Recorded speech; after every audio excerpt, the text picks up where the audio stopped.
नमस्ते दोस्तों, स्वागत है हमारे चैनल पर। आज हम बात करने जा रहे हैं एक ऐसे टॉपिक की जो भारत और अमेरिका के आर्थिक रिश्तों को नई दिशा दे सकता है।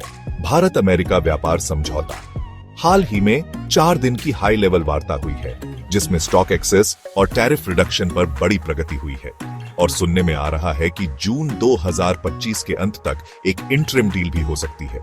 लेकिन सवाल ये है, इस डील से भारत के कौन-कौन से उद्योग सबसे ज्यादा प्रभावित होंगे? खासकर कृषि, डेयरी और स्टील जैसे सेक्टर्स पर इसका क्या असर पड़ेगा? तो चलिए शुरू करते हैं और इस टॉपिक को डिटेल में समझते हैं। सबसे पहले थोड़ा बैकग्राउंड समझ लेते हैं। भारत और अमेरिका के बीच व्यापारिक रिश्ते पिछले कुछ सालों में बहुत मजबूत हुए हैं। 2024-25 में दोनों देशों के बीच द्विपक्षीय व्यापार 131.84 बिलियन डॉलर तक पहुंच गया, जिसमें भारत का अमेरिका के साथ 41.18 बिलियन डॉलर का व्यापार अधिशेष रहा। यानी हम अमेरिका को जितना आयात करते हैं उससे कहीं ज्यादा निर्यात करते हैं। लेकिन हाल ही में अमेरिका के राष्ट्रपति डोनाल्ड ट्रंप के प्रशासन ने सभी देशों के आयात पर 10% बेसलाइन टैरिफ और 9 जुलाई 2025 से 16% अतिरिक्त शुल्क लगाने की घोषणा की। भारत पर यह टैरिफ 26% तक पहुंच सकता है। अब इस टैरिफ के दबाव को कम करने के लिए दोनों देश एक द्विपक्षीय व्यापार समझौते पर तेजी से काम कर रहे हैं। इसका पहला कदम हो सकता है एक इंटरिम डील, जिसकी बातचीत जून 2025 तक पूरी हो सकती है। पिछले हफ्ते 4 से 10 जून तक दिल्ली में अमेरिकी व्यापार प्रतिनिधि ब्रेंडन लिंच की अगुवाई में एक हाई लेवल डेलीगेशन ने भारतीय अधिकारियों के साथ 5वें राउंड की बातचीत की। इस दौरान स्टॉक एक्सेस यानी बाजार में वस्तुओं की पहुंच और टैरिफ रिडक्शन पर काफी प्रगति हुई है। तो आइए अब समझते हैं कि इस डील में क्या क्या शामिल हो सकता है। तो इस इंटरिम डील का मकसद क्या है?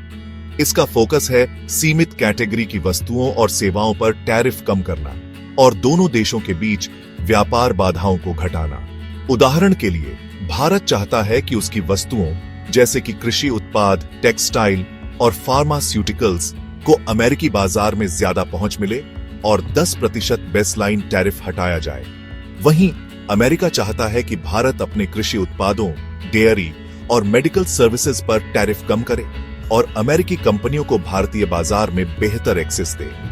अब एक मजेदार बात, भारत अभी अमेरिकी सामान पर 52% टैरिफ लगाता है, जबकि अमेरिका भारतीय सामान पर 26%, यानी भारत का टैरिफ दोगुना है।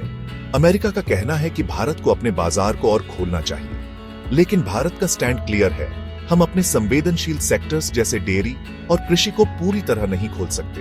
तो इस अंतरिम डील में दोनों देश पारस्परिक टैरिफ रिडक्शन पर सहमत हो सकते हैं, जिससे 9 जुलाई से पहले टैरिफ का बोझ कम हो। साथ ही 2030 तक 500 बिलियन डॉलर के द्विपक्षीय व्यापार के लक्ष्य को हासिल करने की दिशा में ये एक बड़ा कदम होगा। अब आते हैं सबसे जरूरी सवाल पर, इस व्यापार समझौते से भारत के कौन-कौन से उद्योग प्रभावित होंगे? चलिए एक-एक करके देखते हैं।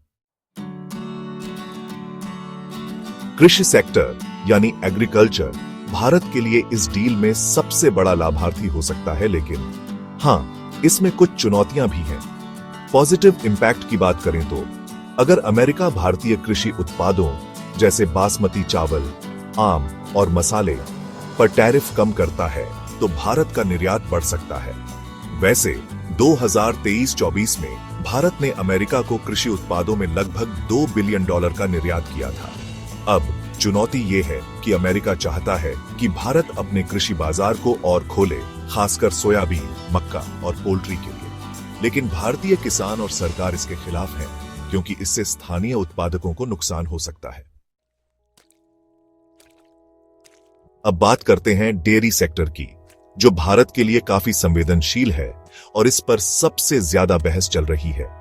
अमेरिका की मांग है कि वह अपने डेयरी उत्पादों जैसे चीज और पाउडर मिल्क को भारतीय बाजार में बेचना चाहता है, लेकिन भारत ने साफ कर दिया है कि डेयरी सेक्टर को पूरी तरह से नहीं खोला जाएगा। भारत का स्टैंड बिल्कुल क्लियर है, देश का डेयरी सेक्टर 70 मिलियन किसानों से जुड़ा है और अमूल जैसे ब्रांड्स की यहां मजबूत पकड़ है। अगर अमेरिकी डेयरी प्रोडक्ट्स पर टैरिफ कम हुआ तो इससे स्थानीय डेयरी इंडस्ट्री को नुकसान हो सकता है। संभावना यह है कि अंतरिम डील में डेयरी पर सीमित रियायतें दी जा सकती हैं, जैसे कि कुछ प्रीमियम प्रोडक्ट्स पर टैरिफ कम करना, लेकिन बड़े पैमाने पर बाजार नहीं खोला जाएगा। स्टील इंडस्ट्री पर इस डील का मिश्रित असर होगा। पॉजिटिव इंपैक्ट की बात करें तो अगर अमेरिका भारतीय स्टील पर 25% टैरिफ कम करता है तो भारत का स्टील निर्यात बढ़ सकता है। 2023 में भारत ने अमेरिका को $947 मिलियन का एल्यूमिनियम निर्यात किया था और स्टील भी एक बड़ा सेगमेंट है। लेकिन चुनौती यह है कि ट्रंप प्रशासन ने पहले ही स्टील और एल्यूमिनियम आयात पर 25% टैरिफ बहाल करने की बात कही है। अगर ये टैरिफ बरकरार रहे तो भारतीय स्टील कंपनियों को नुकसान होगा। हालांकि संभावना है कि अंतरिम डील में स्टील पर पारस्परिक टैरिफ रिडक्शन हो सकता है, जिससे दोनों देशों को फायदा हो। अन्य उद्योगों की बात करें तो फार्मास्यूटिकल्स के क्षेत्र में भारत के दवा निर्यात को अमेरिका में और आसानी हो सकती है अगर टैरिफ कम हुए।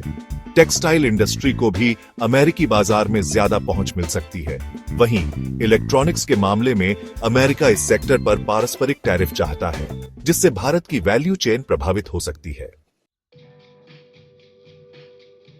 लेकिन दोस्तों, ये डील इतनी आसान नहीं है, कुछ चुनौतियां भी हैं।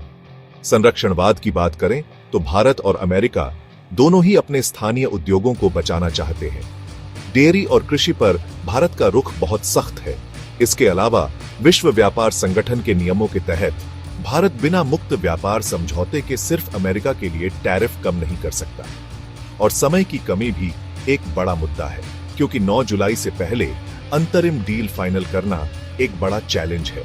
फिर भी अगर ये अंतरिम डील हो जाती है तो ये पूर्ण द्विपक्षीय व्यापार समझौते के लिए एक मजबूत नींव रखेगी और 2030 तक $500 बिलियन के व्यापार का लक्ष्य भी हासिल हो सकता है।